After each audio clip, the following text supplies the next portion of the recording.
প্রিয় দর্শক, স্বাগত আজকে আপনাদেরকে মেট্রো সাম টু দ্য পয়েন্টে। শুরুতে যদি আমি আপনাদের কাছে অর্থাৎ দর্শক যারা আছেন ক্যামেরার ওপারে, তাদের যদি জানতে চাই আমরা কেমন আছি কিংবা আপনারা কেমন আছেন, উত্তরতে বলবেন বাজারের যে অবস্থা তাতে পকেট খালি হয়ে যাচ্ছে, অর্থাৎ নিত্য পণ্যের যে দাম সেটা আসলেই সকলেরই একদম একটা অসহ্য এবং অসহনীয় অবস্থায় গিয়ে পৌঁছেছে।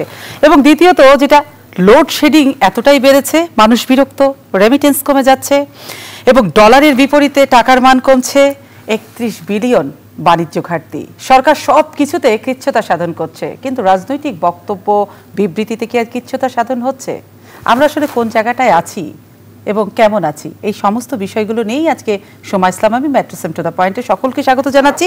আজ আমাদের আলোচনার বিষয় বক্তৃতায় কবে কৃচ্ছতা। আমাদের সঙ্গে আলোচনায় যুক্ত হচ্ছেন অ্যাডভোকেট আব্দুস সালাম, বিএনপি চেয়ারপারসনের উপদেষ্টা পরিষদের সদস্য। আমাদের সঙ্গে আছেন আহমেদ হোসেন, সাংগঠনিক সম্পাদক, বাংলাদেশ আওয়ামী লীগ। আমি আশা করছি আমি দুজনকেই ভার্চুয়ালি কানেক্ট করতে পেরেছি। দুজনেই আপনারা আমার পরিষ্কার কথা শুনতে পাচ্ছেন। যদি শুনতে পেয়ে থাকেন, আলোচনাটা আমি প্রথমেই শুরু করতে চাই জনাব আহমেদ হোসেন আপনাকে দিয়ে। আপনি কি আমার কথা শুনতে পাচ্ছেন? হ্যাঁ, আপনাকে আমি শুনতে পাচ্ছি, ধন্যবাদ। তাহলে যে জায়গাটা আমরা শুরু করলাম, যে আমাদের এতগুলো ন্যায়ের মধ্য দিয়ে আজকে শুরু করলাম, লোডশেডিং বেড়েছে, রেমিটেন্স কমেছে, ডলারের বিপরীতে টাকার মান কমেছে, 31 বিলিয়ন সর্বোচ্চ রেকর্ড বাণিজ্য ঘাটতি দেখা দিয়েছে এবং জিনিসপত্রের দাম তো এত বেশি সেটা সকলেই জানেন। প্রথমে জানতে চাই আপনার এলাকায় আপনি আছেন, কারেন্ট কবার গেল আজকে? আমার এলাকাতে কারেন্ট, আমি যখন আসলাম কারেন্ট ছিল না। এখন আছে? আমি যখন জিএম কে কল করলাম তখন জিএম ডিজিএম তারা আমাকে কারেন্ট দিয়েছে। হ্যাঁ, এতক্ষণ ছিল, এখন আবার চলে গেছে। এই আসা যাওয়ার মাঝখানে আছে। হ্যাঁ, কিন্তু আসা যাওয়ার মাঝখানে আছে কারেন্টটা, বিদ্যুৎ। কিন্তু আপনারা তো বলেছিলেন শতভাগ বিদ্যুতায়ন হয়েছে, তাহলে এই যে বিদ্যুতের ভোগান্তিতে মানুষকে কেন পড়তে হচ্ছে? I want to clarify you, বিদ্যুৎ উৎপাদনের যে গ্যাস প্রয়োজন, এই গ্যাসের শর্টেজ হয়েছে, যে কারণে এখন আমাকে বলেছে জিএম বলেছে যে আমরা 8 তারিখের মধ্যে কমপ্লিট করতে পারবো। উৎপাদনে কিছুটা সমস্যা হচ্ছে, উৎপাদনে তো ডিস্টার্ব হতেই পারে, জীবন চলার পথে জীবনে ডিস্টার্ব হয়, আবার মেশিনও ডিস্টার্ব হয়, মেশিনটাও জীবনের মতোই।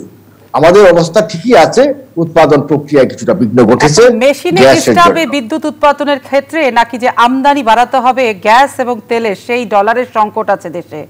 এখন প্রশ্ন হচ্ছে গ্যাসও লাগে, তেলও লাগে, তারপরে আপনার এখন যে আপনার এই আমার মনে হয় আপনার এই জাতীয় গ্রিডে আপনার এলএনজি যেটা লিকুইড গ্যাস, এটা এনে মনে হয় যুক্ত করার চেষ্টা হচ্ছে। তবে একথা বলছি যে আমরা এটা সাময়িক, আমাকে জানিয়েছে জিএম, আমাদের জিএম জানিয়েছে 8 তারিখের মধ্যে এটা আমাদের এলাকায় শেষ হয়ে যাবে এবং এই প্রক্রিয়াটা আবার সুষ্ঠুভাবে সম্পন্ন হবে। এটা তো সাময়িক, এটা কিন্তু পার্মানেন্ট না, এবং এই ডিস্টার্বটা পার্মানেন্ট না। আমি আগেই বলেছি আপনাকে, আবার রিপিট করছি, মানুষের জীবন যে অসুস্থ হয় আবার সুস্থ হয়ে উঠে, তেমনি আপাতত কিছু অসুস্থ হয়েছে কিন্তু আবার সুস্থ হয়ে উঠবে, আবার বিদ্যুৎ আমরা নরমালি ফিরে পাবো। সাময়িক অসুবিধাটা শুধু তো একটা আপনার অঞ্চলে না, পুরো দেশ জুড়েই। এবং তবে যেটা প্রত্যন্ত অঞ্চলে এই লোডশেডিংটা অত্যাধিক বেশি, এবং জেলা শহরগুলো থেকে বিভাগীয় শহরগুলো তো। কিন্তু মানুষ তো আসলে অসুবিধাটা একটু দেখলে অসহ্য হয়ে পড়ে, তো সেটাকে সহ্যের মধ্যে আনতে গেলে তো নিজেদেরকে সক্ষম হতে হবে। আপনারা বলছেন যে আপনাদের ডলার নেই, অর্থাৎ যে আমদানি করতে গেলে যে টাকা লাগবে বিদ্যুতের তেল গ্যাস আনতে, সেটির সংকট আছে। আচ্ছা সোমা, আমি একটা কথা স্পষ্ট বলতে চাচ্ছি, আমাদের এখন কিন্তু রিজার্ভ 42 বিলিয়ন ডলার আছে, আর আমাদের এক্সপোর্ট হয়েছে এবার আপনি জানেন রেকর্ড পরিমাণ এক্সপোর্ট, 52 বিলিয়ন ডলার আমাদের এক্সপোর্ট হয়েছে। এখন বাণিজ্যিক যে গ্যাপটা আছে যেটা বলেছেন, এই গ্যাপটা আরো বেশি ছিল, এই গ্যাপটা আগেও ছিল। এই গ্যাপটা কমিয়ে আনার জন্য আমার এক্সপোর্ট বাড়াতে হবে, আমার বৈদেশিক বা মুদ্রা অর্জন করতে হবে, আমার রেমিটেন্স বাড়াতে হবে। সবকিছু মিলে এই বাণিজ্যিক গ্যাপটা আগেও ছিল, এখন ক্রমান্বয়ে কমে আসছে। কাজে অর্থনৈতিক এই যে আপনি বলছেন উচ্চ মূল্য, আপনার সিচুয়েশন বোঝা যাচ্ছে। সালাম ভাই যেহেতু আছে, আমি একটু সেই কারণে একটু জনাব আহমেদ হোসেন অ্যাডভোকেট আব্দুস সালামের কাছে একটু যেতে চাই। আমি আশা করব জনাব আব্দুস সালাম আপনি আমার কথা শুনতে পাচ্ছেন। জনাব সালাম, আপনি কি আমার কথা শুনতে পাচ্ছেন? অ্যাডভোকেট আব্দুল সালাম, আমার কথা কি শোনা যায়? শুনতে পাচ্ছি কিন্তু খুব ডিস্টার্ব হচ্ছে আর কি। আমি 5টা মিনিট আর পাইলে আমি ঠিক মতো করতে পারি। আমরাও খুব আমরা আশা ছাড়িনি শেষ পর্যন্ত যে আপনি আসতে পারবেন না, কিন্তু ট্রাফিকের যে অবস্থা, আপনি যে অবস্থাতে আছেন, আপনি যে যুক্ত হয়েছেন, সেজন্য আরো একবার আপনাকে ধন্যবাদ আব্দুল সালাম। সালাম ভাই, ট্রাফিক ডিস্টারবেন্স আমাকে ডিস্টার্ব করছে। জি, যে অসহ্য যানজট, এখন এই যানজটের কথাটাও আসলে আমি শুরুতে বলতে ভুলে গেছি, এটাও একটা বড় সমস্যা। যানজটের কথা বললে অবশ্য এখানে আহমেদ ভাই বলবেন যে উন্নয়নের যানজট এটি, কিন্তু আমার সেটিও প্রশ্ন না। আব্দুল সালাম, যেটা আমি আপনাকে বলছি যে গত কদিন যাবত দেখছি আমরা ভীষণ লোডশেডিং, অর্থাৎ শতভাগ বিদ্যুতায়নের দেশে লোডশেডিংটা হয়েছে, মানুষ একটুতেই বিরক্ত হয়ে গেছে। আপনারা যেটাকে বলছেন, সরকার বলছে যে এখানে বিশ্ববাজারে যেহেতু তেল গ্যাসের দাম বেড়ে গেছে, সেজন্য আমদানি যে সামগ্রীগুলো বিদ্যুৎ কেন্দ্রগুলোকে সচল রাখার জন্য সেটা কিনতে অনেক টাকা লাগছে। সেই জায়গাটাতে একটা ঘাটতি তো আছে, কিন্তু আপনারা বলছেন বিদ্যুতে যে লোডশেডিং সেটাই হচ্ছে দুর্নীতি। ধন্যবাদ। আসলে আমার কতটুকু শুনতে পাবেন আমি জানি না, তবে প্রধানমন্ত্রী তো কিছুদিন আগে বলতেছিলেন যে লোডশেডিং কে উনি মিউজিয়ামে পাঠিয়ে দিয়েছেন। লোডশেডিং তো আর বাইরে থাকার কথা না, হঠাৎ করে আবার সেই মিউজিয়াম থেকে লোডশেডিং কিভাবে বাইরে চলে আসলো, এটাই তো আমার প্রশ্ন আহমদ ভাইয়ের কাছে। কারণ ওনারা এত বিদ্যুৎ উৎপাদন করছেন, সবকিছু এমন অবস্থা যে লোডশেডিং আর কোনোদিন হবে না, এটাই তো প্রধানমন্ত্রী বলছিলেন। আসলে হচ্ছে কি, সবকিছু আনম্যানেজমেন্ট, কোনো ব্যবস্থাপনায় সম্পূর্ণভাবে এই সরকার ব্যর্থ, এবং সরকারের এই ব্যর্থতার কারণে আজকে আমাদের জনগণের ভোগান্তি বাড়ছে। প্রত্যেকটা জিনিসের ডেভেলপমেন্ট কাজকর্মতে আমাদের খরচ সেই পরিমাণ পাচ্ছি না। আজকে দেখেন এক বিদ্যুৎ, এই বিদ্যুৎকে কেন্দ্র করে আমার তো মাঝে মাঝে সন্দেহ হয় একটা রাজনৈতিক কর্মী হিসাবে, এই বিদ্যুতের টাকা মিটাইতে যে কন্ট্রাক্টরদের এক সময় বাংলাদেশটা দেউলিয়া হয়ে যায় শুধুমাত্র এই বিদ্যুৎ সেক্টরেই। কারণ এটা এমন ভাবে কোম্পানিগুলোর কাছে চুক্তি আছে, তারা উৎপাদন করুক বা না করুক, তাদের থেকে আপনি সাপ্লাই নেন বা না নেন, কিন্তু তারপরেও তাদের যে পার্সেন্টেজ, সেই পার্সেন্টেজ তাদেরকে দিতেই হবে। আর এবং সেটা এমন ব্যবস্থা করেছেন যে এই বিদ্যুতের উপরে কোনো কথা বলা যাবে না, এটার জন্য ইনডেমনিটি দেয়া আছে, ইনডেমনিটি দিয়ে রেখেছেন একটা ইসের উপরে। এর জন্যই বলবো যে তাহলে এত কিছুর পরেও যে আজকে বিদ্যুৎ মানুষ পাচ্ছে না, এটা সরকারের তো কোনো জবাব নাই। আর আজকে অন্য যেগুলো বললেন, আজকে মধ্যবিত্ত মানুষের আসলে একটা ত্রাই অবস্থা কোনোভাবেই। আর কিছুদিন যদি এইভাবে যায় তাহলে আসলে এই দেশ যে ভালোভাবে চলছে, আওয়ামী লীগের লোকজন আমার মনে হয় না কেউ বলবে। আহমদ ভাই হয়তো এখানে বলবে, কিন্তু টেলিভিশন সেন্টারের বাইরে যে আহমদ ভাই নিশ্চয়ই পুরোপুরি বলবে না যে দেশ আসলে ঠিক মতো চলছে। এখন এগুলো সম্পূর্ণভাবে আমরা যেটা এর আগেও বলছিলাম যে সব কিছু বিষয় আসলে রোগ হইলে রোগেরটা ডাক্তারের কাছে যাইতে হবে। ডাক্তারের কাছে যদি আপনি সত্য কথাটা না বলেন আর আপনার যদি ডায়াগনস্টিক না হয়, তাহলে তো আপনি ভুল চিকিৎসায় মারা যাবেন। আজকের এই বিদ্যুৎ নিয়ে সবকিছু নিয়ে সরকার সবকিছু লুকানোর চেষ্টা করছে। এই লুকানোর মধ্য দিয়ে দেশের জনগণ কিন্তু ডে বাই ডে তার সামনে সব সমস্যার পাহাড় জমছে, এবং সেই সমস্যার পাহাড় যে জমছে, এটা কোনোভাবেই সরকার এগুলোকে সমাধান করতে পারবে না, বরঞ্চ আরো সমস্যা ডে বাই ডে বাড়বে। এই জন্য যত কিছু সমস্যা আছে এগুলো স্বীকার করে নিয়ে এগুলোকে কিভাবে সমাধান করা যায়, সেই সমাধানের পথে আসার জন্য সবার সাথে আলাপ আলোচনা করা দরকার। যেমনি ভাবে রাজনৈতিক দল, কিন্তু তেমনি ভাবে যারা টেকনিক্যাল, যারা যে সমস্ত মানুষ আছেন এই সমস্ত বিষয়ে যারা টেকনিক্যাল, আজকে অর্থনৈতিক ব্যাপারে দেখেন আহমদ ভাই বললেন যে ওনাদের বিরাট একটা ফান্ড আমাদের জড়িত আছে, জমা আছে, কিন্তু আমরা কি জানি যে এই বছর অলরেডি শুরু হওয়ার আগেই সরকার ব্যাংক থেকে ঋণ নিয়েছেন গতবারের তুলনায় ডাবল।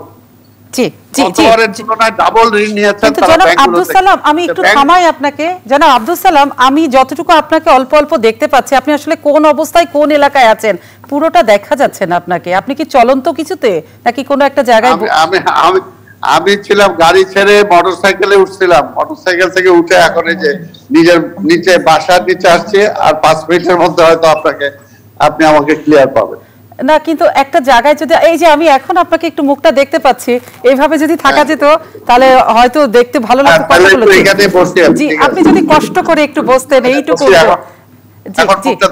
আপনি বরং একটু জি দেখা যায়, আপনি বরং কষ্ট করে একটু বসুন, আমি এই ফাঁকটাতে জনাব আহমেদ হোসেনের কাছে যাই। জনাব আহমেদ হোসেন, ততক্ষণে আব্দুল সালাম ভাই একটু বসুক। আমি আপনার সাথে একটু যেটা বলতে চাই যে আসলে তিনি যেটা বলছিলেন যে মিউজিয়ামে পাঠানো লোডশেডিং কি করে আবার প্রকাশ্যে এলো এবং যে দুর্নীতি হচ্ছে বলছেন বিদ্যুৎ সেক্টরে ভয়াবহ দুর্নীতি, সেই জায়গাটার একটু উত্তর। এখন প্রথমত সালাম ভাই এটা কথা বলেছেন যে ইন্ডিয়েনিটি দেওয়া আছে, কথা বলা যাবে না, বিদ্যুতের ক্ষেত্রে কথা বলা যাবে না, ইন্ডিয়েনিটি দেওয়া আছে। তাহলে তো সালাম ভাই কথা বলছেন কি করে? কথা বলতে পারছেন না। কাজে লোডশেডিং যখন যায়, এটা আমি অস্বীকার করবো না, লোডশেডিং হচ্ছে। এই লোডশেডিং থেকে আবার স্টেবল পজিশনে ফিরে আসার জন্য সরকারের প্রচেষ্টা আছে। আপনি বললেন যে আগেই বললেন বৈশ্বিক অর্থনীতি অবস্থা ভালো নয়। তেল তো আমরা কিনি না, আমরা উৎপাদন করি না, তেল তো আমার কিনতে হয়। তেল আমার দেশে প্রডিউস হয় না, আমাকে অন্য দেশ থেকে কিনে আনতে হয়। কাজেই আপনার বিদ্যুৎ উৎপাদনের জন্য তেলের প্রয়োজন, গ্যাসের প্রয়োজন।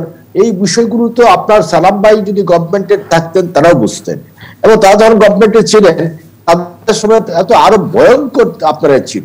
সুতরাং আমরা এখনো বলছি যে লোডশেডিংটা এটা স্বাভাবিক প্রক্রিয়া, মাঝে মাঝে অস্বাভাবিক প্রক্রিয়া হয়ে যায়।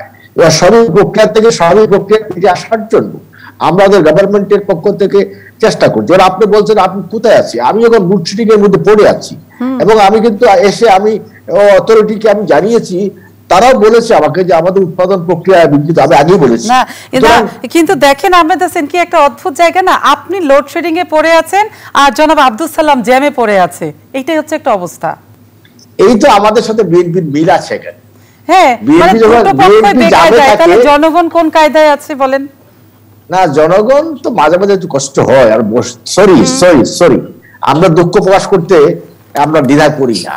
জনগণের কিছু কষ্ট তো হচ্ছে, শুধু জনগণ কেন, আমার প্রোডাকশন প্রবলেম হচ্ছে না, আমার ইন্ডাস্ট্রিয়াল ডেভেলপমেন্টের প্রবলেম হচ্ছে, ইন্ডাস্ট্রি প্রোডাকশনের ক্ষেত্রে প্রবলেম হচ্ছে, বিদ্যুৎ তো ইন্ডাস্ট্রিতে দরকার, ইন্ডাস্ট্রিতে বিদ্যুৎ না থাকলে প্রোডাকশন হবে না। সুতরাং সব ক্ষেত্রে বিদ্যুৎ খুব জরুরি। কাজেই যেহেতু এই লোডশেডিং এর প্রক্রিয়াটা চলছে, এটাও দ্রুত সময়ের মধ্যে শেষ করার জন্য আপনার অনুষ্ঠানের মাধ্যমে আমি অথরিটিকে আমি অনুরোধ করবো, জানাবো, এবং আমি জানাচ্ছি যে দ্রুত সময়ের মধ্যে লোডশেডিং এর এই প্রক্রিয়া থেকে জাতিকে, দেশকে মুক্ত করার জন্য। একটু আমি আব্দুল সালামের কাছে আবার যেতে চাই। জনাব আব্দুল সালাম, যেটি বলা হচ্ছিল, যেটা বলছিলেন সেটা আপনি নিশ্চয়ই শুনেছেন, কিন্তু আপনি যেটা একটু কথার প্রসঙ্গে বললেন যে এইরকম ক্রান্তিকাল কিংবা অর্থনৈতিক সংকট থাকলে সরকার সবাইকে নিয়ে বসে যদি কথা বলে, টেকনিক্যাল কমিটি থেকে শুরু করে যারা বোদ্ধা আছেন তাদেরকে নিয়ে, তাহলে এই সংকট কাটানো যায়। কিন্তু সরকার তো ইতিমধ্যে তার কাটছাট নীতি নিয়েছেন যে এই বিদেশি এই যাওয়া যাবে না, গাড়ি ক্রয় করা যাবে না, আপ্যায়ন থেকে শুরু করে যত প্রকল্পের বাজেট সবগুলো তো কৃচ্ছতা সাধন করেছেন, এবং এই কৃচ্ছতা সাধন করে লাভের লাভ কতটুকু হলো সেটি দেখার জন্য আবার বাংলাদেশ ব্যাংকের যারা আছেন তারা কিন্তু বলছেন যে প্রায় 3 মাস মতো অপেক্ষা করতে হবে। তো সরকারের এই কৃচ্ছতা সাধনে কি আলটিমেটলি কোনোই ফায়দা হবে না?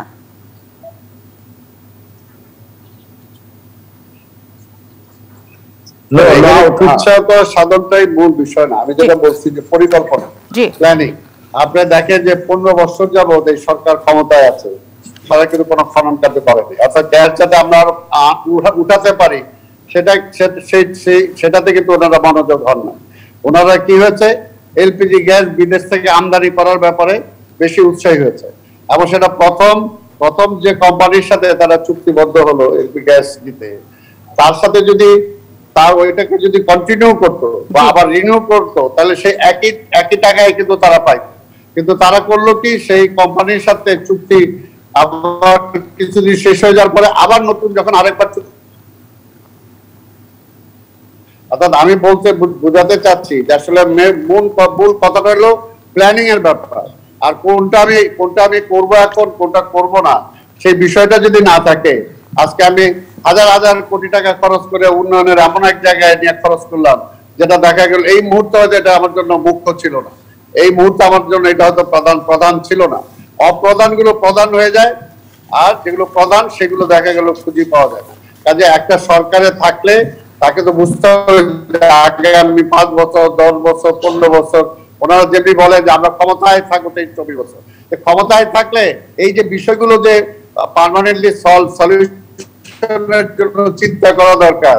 সেই পার্মানেন্ট 10, 15, 20 বছরের কোনো পরিকল্পনা তো আমরা সরকারের মাধ্যমে দেখি না, এবং তাদের সেই সমস্ত ব্যর্থ পরিকল্পনার কারণেই কিন্তু আজকে জনগণের ভোগান্তি বাড়ছে। আজকে দেখেন যে বন্যা হয়ে গেল, এই বন্যা গেলে কি বন্যা আমরা পত্রিকায় দেখছি যে উন্নয়নের কারণে, উন্নয়নের জন্যই বন্যার বাধা, অর্থাৎ বন্যার পানি নামতে পারছে না। অর্থাৎ তারা যে রাস্তাটা করছে সেই রাস্তাটা করা ঠিক হয় নাই, আবার সেই রাস্তাটা করছে এখন বন্যার কারণে সেই রাস্তা তাদেরকে কাটতে হচ্ছে।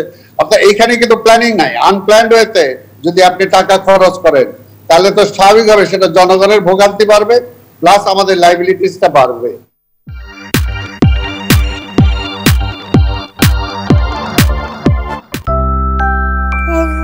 মনে হলে দেশে কোনো বন্যাই হয় নাই, তারা পদ্মা সেতুর উদ্বোধন নিয়ে সবচেয়ে বেশি ব্যস্ত থাকলো।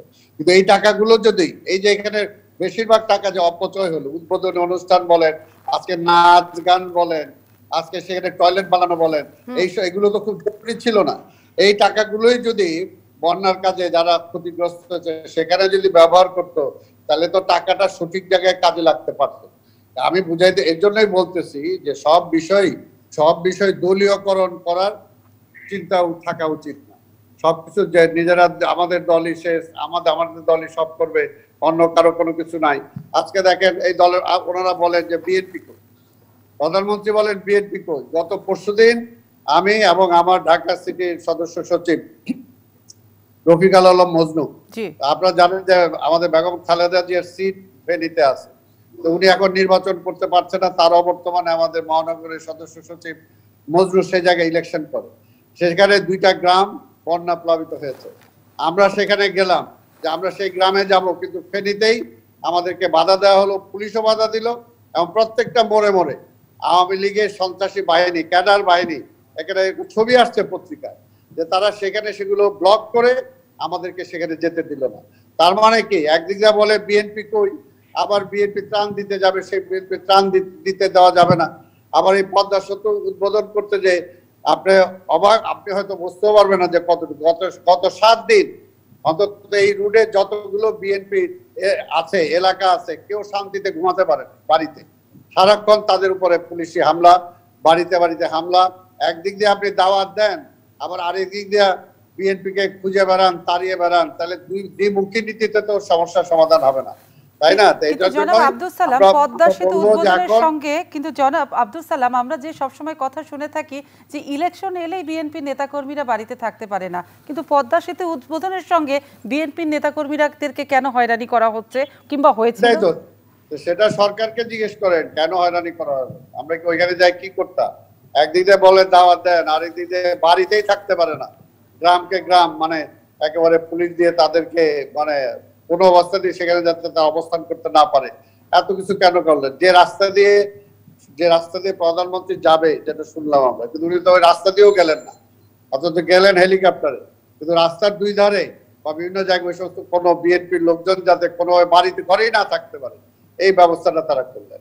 তাহলে এটা কি? এটার মানেটা হলো যে আজকে সরকার সম্পূর্ণভাবে জনবিচ্ছিন্ন হয়ে গেছে। সরকারের প্রতি জনগণের কোনো আস্থা নাই, আর জনগণের ওই সরকারের উপরে কোনো আস্থা নাই। এখন সবচেয়ে সেই আস্থার সংকটটা যদি আমরা দূর করতে না পারি তাহলে কোনো কিছুই হবে না। কাজে আজকে যে সমস্যাটা আসছে এখন ইমিডিয়েট আমরা মনে করি যে সরকার পরিচালনায় ব্যর্থ।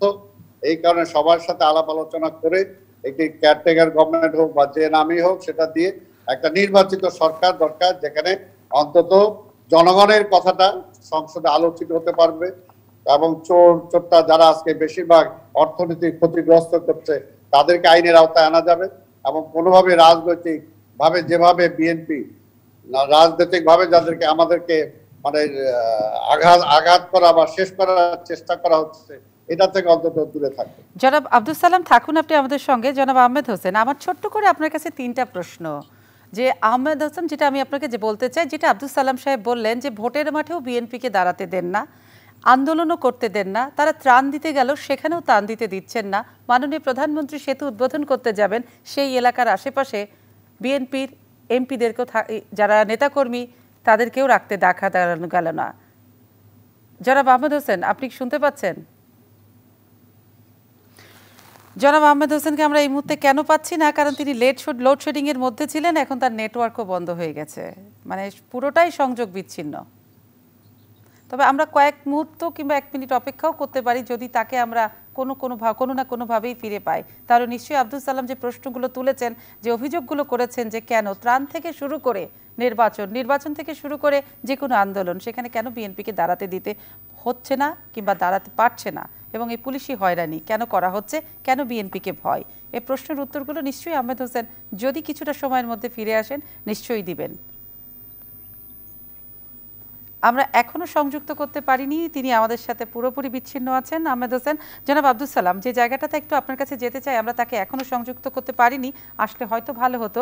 কিন্তু যেটা দেখছি যে আমাদের রেমিটেন্সও কমে গেছে, এবং যেটা বলা হচ্ছে যে আমাদের রপ্তানি ব্যয় অনেকখানি বেড়েছে, যেটা রেকর্ড, কিন্তু সেই সঙ্গে যেটা আমদানি বাণিজ্য ঘাটতি, সেটা কিন্তু আজকে রেকর্ড চালিয়েছে, মানে যেটা আমরা খবরে দেখলাম 31 বিলিয়ন।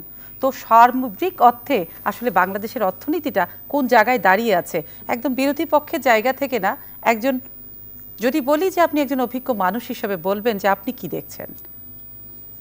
অবশ্যই একজন দেশের সচেতন নাগরিক হিসাবে দেখেন, এই কথাগুলো কিন্তু আমরা বারবার বলে আসছি। পাশের দেশ শ্রীলঙ্কা, তারা আজকে দেউলিয়া হয়ে গেছে। তারা দেউলিয়া হওয়ার আগে কিন্তু তারা একই অবস্থা বলছে যে আমাদের কোনো সংকট নাই, কোনো সমস্যা নাই, কোনো কিছুই নাই। এর জন্য আমরা বলতেছি যে সচেতন হওয়া দরকার। আজকে ব্যাংকগুলো থেকে, আমি তো প্রথমেই বললাম আজকে গত বছরের চেয়ে এই বছর অলরেডি ডাবল ঋণ তারা ব্যাংকগুলো থেকে নিয়ে নিচ্ছে। ব্যাংকগুলো থেকে সরকার যখন ঋণ নেয়, তখন স্বাভাবিকভাবে বেসরকারি প্রতিষ্ঠানগুলো কিন্তু তখন আর সেভাবে তারা ঋণ নিতেও পারে না, আর তাদের প্রতিষ্ঠানগুলোকে সেভাবে রান করার জন্য যে মানে পুঁজি দরকার হয় সেটা কিন্তু তারা পায় না, তখন কিন্তু সংকটে ভোগে। আর আরেক দিক দিয়ে স্বাভাবিকভাবে অর্থনৈতিক জায়গা থেকে একটা সংকটের মধ্যে আছে, যেটাকে সরকার একটা প্রলোভ দিয়ে রেখেছে, এরকম কিছু না। সরকার, ওই যে বললাম, সরকার খরচের হাতটা এত লম্বা করে ফেলছে যে সেটা কোনোভাবেই তারা এটাকে আর ছোট করে আনতে পারছে না।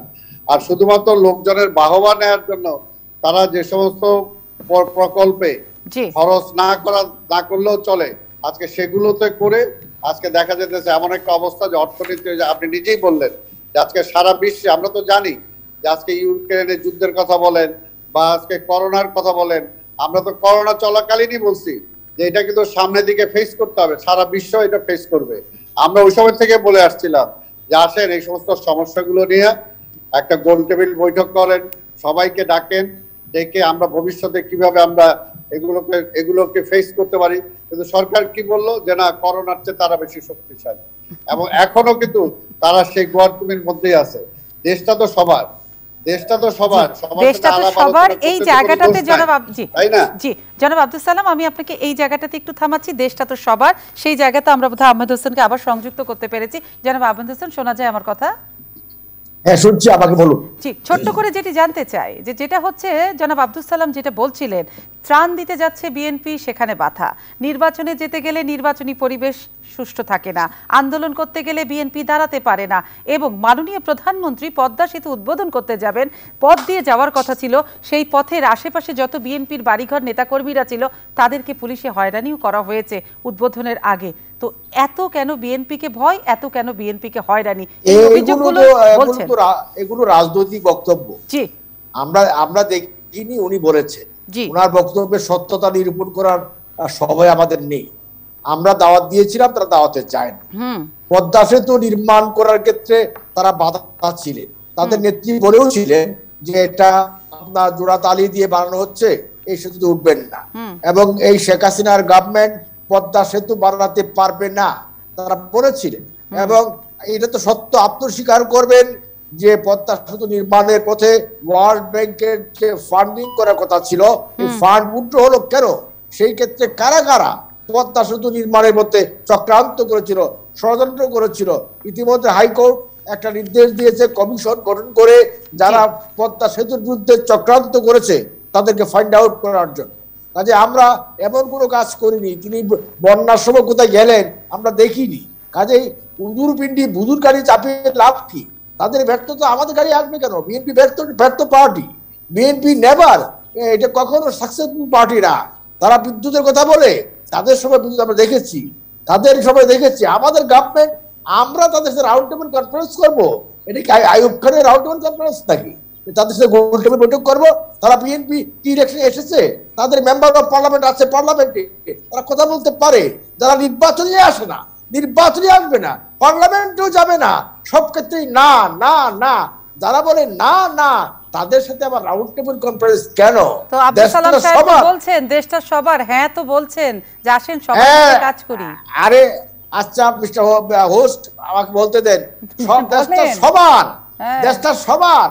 আমার দেশটা রাজাকারের না, দেশটা আলবদরের না, দেশটা জামাতের না, দেশটা বঙ্গবন্ধুর খুনিদের না, দেশটা ৭৫-এর সেই হাতিয়ার যারা গর্জে উঠুক আরেকবার, ওই খুনিদের দেশ এটা না। এই দেশ বাংলাদেশ, বঙ্গবন্ধুর বাংলাদেশ, মুক্তিযুদ্ধের বাংলাদেশ, মুক্তিযোদ্ধাদের বাংলাদেশ। একটু জবাবটা শুনে আসি। জি আহমেদ হোসেন, আব্দুল সালামের জবাবটাও তো শোনা জরুরি, একটু শুনে আসি। জনাব আব্দুল সালাম কি বলবেন? না আসলে একটা কথা বারবার ওনারা খালি 15 আগস্ট 15 আগস্ট 15 ঘটনাটা তো আওয়ামী লীগ ঘটাইলো। 15 আগস্টের মধ্যে দিয়ে যে ঘটনার পরে যে সরকার, সেই খন্দকার মোস্তাকের গভর্নমেন্টে কারা ছিল? সব আওয়ামী লীগ। সেই সময় মালিক উকিল লন্ডনে যে কি বললেন, তাই না? তো এই সমস্ত কথা বলে নিজের দোষ অন্যের কাছে চাপায় তো লাভ হবে না। কথা হলো সেটা আওয়ামী লীগ করছে। আমরা যেটা বলি যে সেই সময় তাদের ব্যর্থতার কারণেই আজকে এই অবস্থা হয়েছে। কাজে এখনো বলতেছি যে দেশে যে সংকট আছে, সামনে যে এই সংকটটা আরো বাড়তে পারে, তারা এখনো এটাকে স্বীকারই করতে চান না। যদি না করেন, ভবিষ্যতে যদি এটা আরো ক্ষতিগ্রস্ত হয়, তখন কি অবস্থা হবে? এই জন্যই আমরা বারবার বলতেছি যে বিএনপির পক্ষ থেকে আমরা বলতেছি যে আসলে দেশের অর্থনীতির অবস্থা খারাপের দিকে যাচ্ছে এবং সবকিছু মিলিয়ে আগামী দিন আমরা খুব একটা ভালো কিছু দেখছি না। সেই সমস্ত বিষয় আগেই সবার সাথে কথাবার্তা বলা দরকার। সব রাজনৈতিক দল সহ সকল বুদ্ধিজীবী আছেন, পেশাজীবী আছেন, সাংবাদিকরা আছেন, অন্তত বলা উচিত যে আমরা এই সমস্যাটা দেখছি, এই সমস্যাটা আসছে, আমরা কিভাবে ফেস করব। আজকে বন্যায় কতগুলো লোক মারা গেল, অথচ ওনাদের কিন্তু কোনো টনকি নড়ল। এতগুলো মানুষ পৃথিবীর কোনো ইতিহাসে আমার মনে হয় পৃথিবীর কোনো দেশ নাই যে বন্যা এরকম বন্যা হয়ে প্লাবিত হয়ে গেল, মানুষজন মারা গেল, আর ওনারা পদ্মা সেতুর উদ্বোধনী অনুষ্ঠান জাঁকজমকপূর্ণ ভাবে করতেই হবে। অর্থাৎ ওই লাশটা ওনাদের কাছে বড় না, মারা গেল সেটা বড় না, কিন্তু উদ্বোধনী অনুষ্ঠান করে এটা আনন্দের ফোয়ারা, সারা দেশে বাজবে, সারা দেশে লাইট জ্বলবে, সবকিছু করবে, সেটাই হয়ে গেল প্রধান। এগুলো করে আসলে বাস্তবতা থেকে দূরে জনগণকে রাখা যায় না। বাস্তবতা থেকে দূরে আছেন বলেই ওরা নির্বাচনটা দিতে ভয় পায়। আমরা তো বারবার ভাই, আমাদের অন্য কোনো কিছু নির্বাচন তো হবে, আপনারা পুলিশ আর র‍্যাব নিয়ে ইলেকশন না কইরা আমাদের পাবলিক হয়ে যান না, আসে না, দুই পাবলিকে মিলে ইলেকশন করি। আপনারা কেন র‍্যাব নিয়ে আপনারা ইলেকশন আদিম যুগে চলে যাবে, আদিম প্রধান চলে যাবে, সকল সুযোগ সুবিধা ভোগ করে। আমরা তো আদিম যুগে যেতে পারবো না, আপনিও পারবেন না। নির্বাচনে থাকবে। আমি শুধু একটা বলতে চাই, বর্তমান যে প্রধান নির্বাচন কমিশনার, আজকে উনি তো প্রথমে ব্যর্থ হলেন যে কুমিল্লা নির্বাচনে উনি সেইখানকার এমপি কে বললেন এলাকা ত্যাগ করার জন্য, আবার কিছুক্ষণ পরে বললেন যে না, আমি এমপি কে ত্যাগ করার কথা বলতে পারি না। অর্থাৎ যে জায়গায় পরিষ্কার যে আওয়ামী লীগের এমপি সেই নির্বাচনে প্রভাব বিস্তার করতেছে, সেই কারণে তাকে সরে যেতে হবে। তাহলে একটা এমপি কেই যখন আজকের এই নির্বাচন কমিশন যখন মানে করতে পারে না, তার ব্যবস্থা নিতে পারে না, তাহলে 300 জন এমপি কে উনি সেই সময় ক্ষমতায় রেখে আরেক 300 জন এমপি যারা নির্বাচন করবে তাদের ব্যাপারে কিভাবে ফেয়ার হবেন? এই জন্য আমরা বলছি যে কোনোভাবে একটা রাজনৈতিক দলীয় সরকার ক্ষমতায় থাকলে নির্বাচন কমিশন বলেন, পুলিশ বলেন, প্রশাসন বলেন, ইভেন আপনারা মিডিয়া যে আছে, আপনারা মিডিয়াও কেউ আপনারা আসলে নিরপেক্ষভাবে কাজ করতে পারবেন না। এটাই হলো বাস্তব কথা। এর জন্য আমরা চাই যে ভাই ক্ষমতাটা ছেড়ে দেন, র‍্যাব পুলিশটা নির্বাচন করতে চান কেন? র‍্যাব পুলিশ ওর জায়গায় ছেড়ে দেন, আসেন আমাদের মতো পাবলিক হয়ে যান, আমরা দুই পাবলিকে মিলে ইলেকশন করি, তারপর দেখা যাক কে জিতে। কিন্তু আব্দুল সালাম যে জনাব আব্দুল সালাম জি একটু থামাই। জনাব আব্দুল সালাম, এই যে রাজনৈতিক অমীমাংসিত এই যে সংকট, সেই সংকটের সমাধানটা আসলে কারা করে দিবে? বিদেশিরা নাকি আপনাদের রাজনৈতিক দলগুলোকে মিলেমিশেই করতে হবে? শুনেন, রাজনৈতিক বিদেশি এর আগে নির্বাচনের কথা নিশ্চয়ই আপনার মনে থাকার কথা, আপনি ভুলে যাওয়ার কথা না, যেহেতু নির্বাচনের সাথে আপনি ওতপ্রোতভাবে জড়িত। তাই না? এর আগে জি। এরশাদ সাহেবকে বিদেশ থেকে কোন কর্মকর্তা কোন দেশের কর্মকর্তা ওনাকে বলে গেলেন যে আওয়ামী লীগকে জিতাইতে হবে? কে বলে গেলেন? আপনারা তো জানেনই। কাজে ওই সমস্ত একের চাইবে আরেকের চাপাই দেওয়া লাভ নাই। আর স্বাভাবিক, আজকে সারা বিশ্ব দেখছে যে বাংলাদেশে কোনো নির্বাচন হচ্ছে না। আজকে যারা ক্ষমতায় জোর করে আছে, ক্ষমতাকে দীর্ঘায়িত করার জন্য তাদের মন মতো নির্বাচন তারা দিনেরটা রাত্রে করতেছে। স্বাভাবিকভাবে তারা সেই কথাটা বলবেই। ওনাদের পক্ষে এসে যদি ক্ষমতায় যাওয়ার জন্য বলে যায় তাহলে সেটা দোষী না। আর দেশে একটা গ্রহণযোগ্য নির্বাচন হোক। ওনারা কি বলেছে যে দেশে আমরা একটা গ্রহণযোগ্য নির্বাচন চাই, পার্টিসিপেটরি নির্বাচন চাই। এটাই তো বিদেশিরা বলছে। তাহলে এটা কি মহা একটা অপরাধ করে ফেললো? আর ওনাদেরকে যে আইসা ওনাদের পররাষ্ট্র সচিব যেভাবে নির্দেশ দিয়ে গেলেন, যেটা এরশাদ সাহেব জীবিত থাকাকালীন বলছে যে আমাকে এইভাবে ওনারা বলতে পারেন কিনা, তাই না? এগুলো তো রেকর্ড, এগুলো তো আপনারাই বলছেন, এগুলো তো পত্রপত্রিকা মিডিয়াতে আসছে। কাজে এটা আমাকে যদি বলে তাহলে সেটা ভালো, অন্যকে বললে সেটা খারাপ।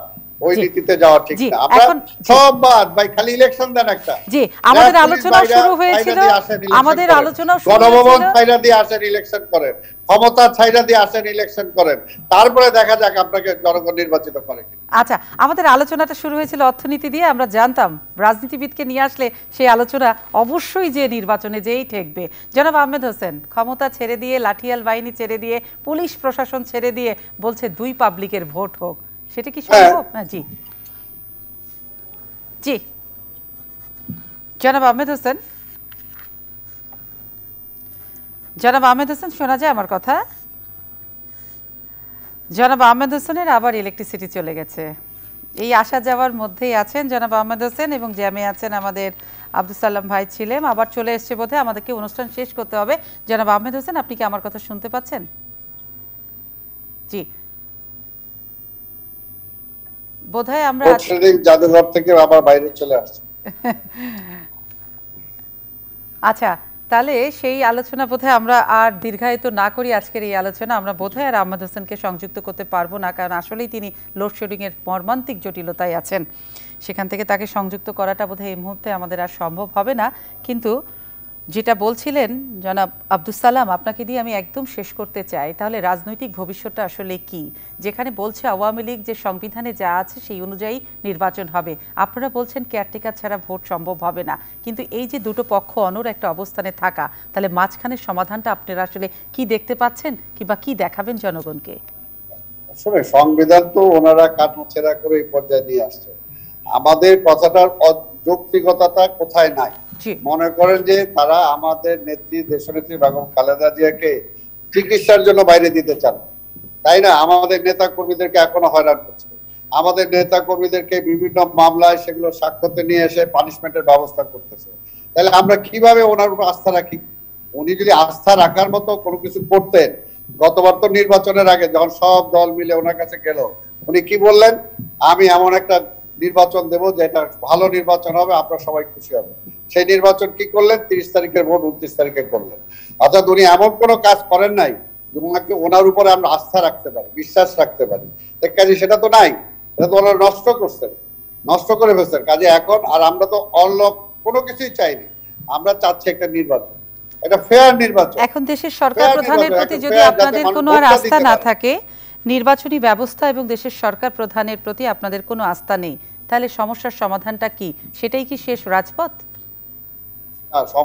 এটার যদি না মানেন, যেটা আমি বলছি, এর আগে আপনাদের মিটিংও বলছি, আমরা এখন পর্যন্ত চাচ্ছি না, যে যেহেতু অর্থনৈতিক অবস্থা খারাপ যাচ্ছে, সারা পৃথিবীতে আজকে অবস্থা খারাপ, আমরা যদি আবার এখন আন্দোলনে যাই তখন স্বাভাবিকভাবে আরেকটা বিরূপ অবস্থা এটা উপরে পড়বেই, এটা অস্বীকার করার কোনো জো নাই। কিন্তু সেই কারণে আমরা কিন্তু এখন সেই আন্দোলনে যাচ্ছিও না। আমরা এখনো আপনার সাংবাদিক, বুদ্ধিজীবী, বিভিন্ন রাজনৈতিক দল, এমনকি সরকারি দলকেও বলছি যে আমাদেরকে সেদিকে ঠেলে দিয়েন না, আপনার একটা গ্রহণযোগ্য নির্বাচন করেন। আর যদি সেটা না করেন তাহলে আমরা বলছি যে ওই সব বেগম খালেদা জিয়াকে ক্ষমতা থেকে নামানোর জন্য ওনারা জামাতকে সাথে নিয়ে কেয়ারটেকার গভর্নমেন্টের দাবিতে ওনারা হরতাল সহ অনেক কিছু আন্দোলন করছিলেন। তো ওনারাও যদি আমাদের কেয়ারটেকার গভর্নমেন্টের দাবি দেওয়া মেনে না নেয়, তাহলে ওনারা এই কেয়ারটেকার গভর্নমেন্ট ফিরে আনার জন্য বা পাশ করানোর জন্য আন্দোলনের নামে ওনারা যা যা করছিলেন আমরা তাই করব। ওর চেয়ে বেশি কিছু করবো না। কিন্তু সেই আমাদের যদি আমাদের বাধ্য করে সেই সময় বলা যাবে না যে দেশের ক্ষতি হচ্ছে, অর্থনীতির ক্ষতি হচ্ছে, বিদেশে রপ্তানি বন্ধ হয়ে যাচ্ছে, আয় কমে যাচ্ছে, তখন যাতে আবার একা আমাদের উপর দোষারোপটা না আসে। আমরা বলছি ছাড়েন, ক্ষমতায় ছাড়েন, ইলেকশনটা দেন, তারপর যদি পাবলিক ক্ষমতায় দেয় আবার যাবেন। কিন্তু জোর করে আপনি প্রধানমন্ত্রী থাকবেন, আপনি স্বরাষ্ট্রমন্ত্রী থাকবেন, আপনি এমপি থাকবেন, আবার ওইখানে একটা নির্বাচন হবে, যেটা আমি তো বললাম নির্বাচন কমিশনার তো পারলো না, একটা এমপি কেই সে পারলো না, তখন 300টা এমপি কে সে কিভাবে ফেস করবে? আপনি বলছেন যেটা যে যদি বাধ্য করা হয়, যে যদি সমঝোতা কিংবা আলোচনার মধ্য দিয়ে ভোটটা সুষ্ঠু না হয়, কেয়ারটেকার যদি না হয়, যদি বাধ্য করা হয়, সবগুলো উইংস ফেল করে যায়, তাহলে সেক্ষেত্রে আপনাদেরকে রাজপথে নামতে আপনারা বাধ্য হবে এবং সেখানে যদি কোনো ক্ষয়ক্ষতি হয় সেটা আপনাদের দেখার বিষয় না। আপনারা এই একটা জায়গাতে আপনারা অনড় থাকছেন যে ভবিষ্যতে আসলে ওই পথেই আপনাদের হাঁটতে হবে যদি সরকার এই কন্ডিশনগুলো না মেনে নেয়। তো সেই জায়গাটাতে আমি বোধহয় একদম শেষে চলে এসেছি, আহমেদ হোসেনকে সংযুক্ত করতে পেরেছি। জনাব আহমেদ হোসেন আছেন কি আপনি আমাদের সঙ্গে? হ্যালো আহমেদ হোসেন, শোনা যায় আমার কথা? হ্যাঁ শুনতে পাচ্ছি। ডিস্টার্ব হচ্ছে তো? ডিস্টার্ব হবে, লোডশেডিং এ তো ডিস্টার্ব চরম হবে, দেশে এরকম একই রকম ডিস্টার্ব চলছে। যে জায়গাটা ছোট্ট করে জানতে চাই সেটি হচ্ছে, জনাব আব্দুল সালাম বলছিলেন যদি কেয়ারটেকার না দেন এবং তাদের দাবিগুলো না মানা হয় বিএনপির, সেই ক্ষেত্রে দেশের স্বার্থে, গণতন্ত্রের স্বার্থে বিএনপি কিন্তু মাঠে নামবে। সেখানে যতই ধ্বংসাত্মক হোক না কেন, জনভোগান্তি হোক না কেন, সেটা তারা মোকাবেলা করবে। আপনারা তাদেরকে বাধা দিতে রাখতে পারবেন না, তারা আন্দোলনে বাধ্য হবে। আমরাও বলছি এটা তো আন্দোলন না, এটা তো টেরোরিজম, সন্ত্রাস। তারা ধ্বংসাত্মক কাজে লিপ্ত হবেন আর এই দেশের জনগণ তাদেরকে মোকাবেলা করবে, শান্তির পক্ষে কাজ করবে। অতীতে 1913, 14, 15 সালে যে ধ্বংসাত্মক কাজে বিএনপি লিপ্ত হয়েছিল, এবার যদি এই কাজে লিপ্ত হয় এই দেশের মানুষ কিন্তু তাদেরকে ছাড়বে না। আমরাও বলছি সংবিধান থেকে এক চুল পরিমাণ আমরা সরে আসব না। সংবিধান যেখানে আমাদের নিয়ে যাবে আমরা সেখানে যাব। গণতন্ত্র মানে হচ্ছে সংবিধান, গণতন্ত্র মানে হচ্ছে সেই ধ্বংসাত্মক কার্যকলাপ নয়, বোমাবাজি নয়, পেট্রোল বোমা নয়, গ্রেনেড হামলা নয়, গুলি নয়, সন্ত্রাস নয়। তারা হুমকি দিচ্ছেন কাদের?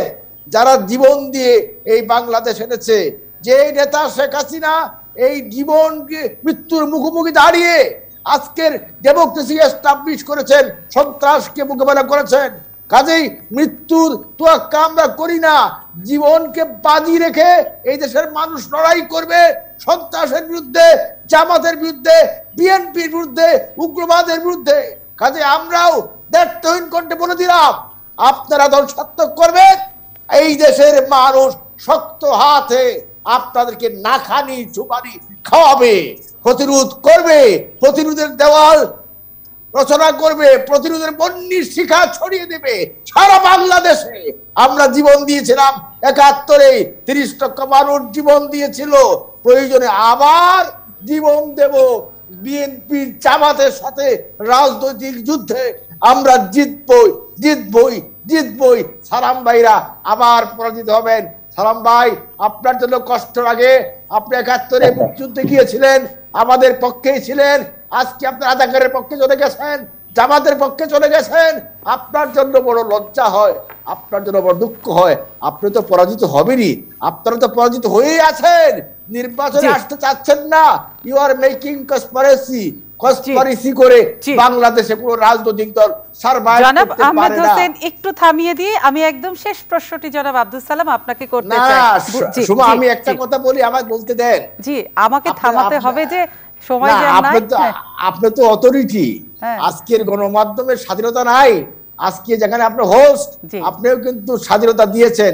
যত কথা সব সালাম ভাই বলেছে, এরপরে যে সালাম ভাই বলে আপনাকে আমরা সুযোগ না সমান সমান সুযোগ দিয়েছি। তো শুধু আপনার কপালটা খারাপ, আপনার এলাকায় এতবার লোডশেডিং হচ্ছে, তাই আমি আপনাকে না আমার কপাল এমনিই খারাপ। না যাই হোক, সালাম ভাইরা যদি মেরেই ফেলে আমাদেরকে, আমরা কি করব? আমরা দাঁড়াবো না? জি, আমি অনুষ্ঠান শেষ করব জনাব আব্দুল সালাম আপনাকে দিয়ে। আপনি স্পষ্ট শুনলেন, আওয়ামী লীগ অ্যাকচুয়ালি নড়বে না, সংবিধান অনুযায়ী ভোট হবে। ক্ষমতায় থাকলে এরকম মনে হয়, কিন্তু যখন পরিবেশ পরিস্থিতি যখন হবে তখন ওরা ছাড়তে বাধ্য হবে। তো আমরা যেটা বলতেছি বারবার, যে দেশটাকে ওইদিকে না ঠেলে দেওয়ার জন্য, অরাজকতার দিকে ঠেলে না দেওয়ার জন্য, তারা যাদের সচেতন দেশপ্রেমিক মানুষ হিসাবে যা আচরণ করা উচিত সেটাই যাতে করে। কারণ কেউ বলে না যে বাংলাদেশে গত 2টা নির্বাচন ভালো হয়েছে, এমনকি আওয়ামী লীগের নেতারাও বলে না, তাই না? কাজে সেই পথে আর হাঁটা উচিত না ওদের। ওই পথে যদি হাঁটে তাহলে তো উস্তা খেয়ে পড়তে পারে, যে কোনো ভাবে পড়ে যেতে পারে। আমরা তো সেটা চাই না। আমরা চাই এর আগেই সমাধানটা হোক, একটা ভালো নির্বাচন হোক। আর আহমদ ভাই, এখন ওনার প্রধানমন্ত্রীকে জিজ্ঞেস করা দরকার, উনি যে বলছিলেন লোডশেডিং কে মিউজিয়ামে পাঠিয়ে দিচ্ছেন, সেই মিউজিয়াম থেকে আবার বের করে আনলেন কেন? জনগণের কেন আবার ভোগান্তি হচ্ছে? এটা তো আমরা বুঝতে পারছি। আমি আজকে অনুষ্ঠান শেষ করি, দুজনের কাছেই ক্ষমা চেয়ে নিচ্ছি। আরো সময় দিতে পারলে হয়তো ভালো হতো, কিন্তু আমরা চাইবো আপনারা আরেকদিন স্টুডিওতে এসেই দুজন মুখামুখি বাকি যেগুলো বলতে পারলেন না আজকে সেগুলো নিয়ে নিশ্চয়ই আলোচনা করবেন। তবে সেদিন যেন আপনাকে জ্যামে না পড়তে হয়, আহমেদ ভাইকে যেন লোডশেডিংয়ে না থাকতে হয়। আর প্রিয় দর্শক যারা আপনারা থাকলেন এতক্ষণ দেখলেন, তাদেরকে আমি আরও একবার ধন্যবাদ জানাচ্ছি। এবং আমরা জানতাম দুটো রাজনৈতিক দলের নেতা যদি এক হয় তাহলে আমরা যত কথাই বলি না কেন আলোচনা শেষ হবে গণতন্ত্র এবং নির্বাচনে। অর্থাৎ নির্বাচনই হচ্ছে একটা রাজনৈতিক দলের শেষ জায়গা কিন্তু, এবং সেই জায়গাগুলোকে নির্বাচনে যাওয়ার পথটাকে মসৃণ করবার জন্যই কিন্তু যে কোনো রাজনৈতিক দল তাদেরকে নিজেকে শক্তিশালী করে এবং তাদের রাস্তাগুলোকে মসৃণ করে, এবং আলোচনার মধ্য দিয়ে যে কোনো সংকট অবশ্যই দূর হয়ে যায়। তবে নির্বাচনের এখনও 1.5 বছর বাকি আছে। আমরা যত কথাই বলি না কেন, যত ভয়ের মধ্যেই থাকি না কেন, নির্বাচন আসার আগে নিশ্চয়ই আমরা দেখব যে প্রত্যেকটি রাজনৈতিক দল একটা আলোচনার মধ্য দিয়ে, সহনশীল অবস্থার মধ্য দিয়ে, জনভোগান্তি কমিয়ে তারা তাদের সিদ্ধান্তগুলোকে ভোটের দিকেই নিয়ে যাবে, জনভোগান্তি যেন না হয়। আমি সোমা ইসলাম আজকের মতো বিদায় নিচ্ছি। খুব ভালো থাকবেন সকলে। আরও একবার দুজন সম্মানিত অতিথিকে আমি ধন্যবাদ জানিয়ে আজকের মতো বিদায় নিচ্ছি। শুভরাত্রি।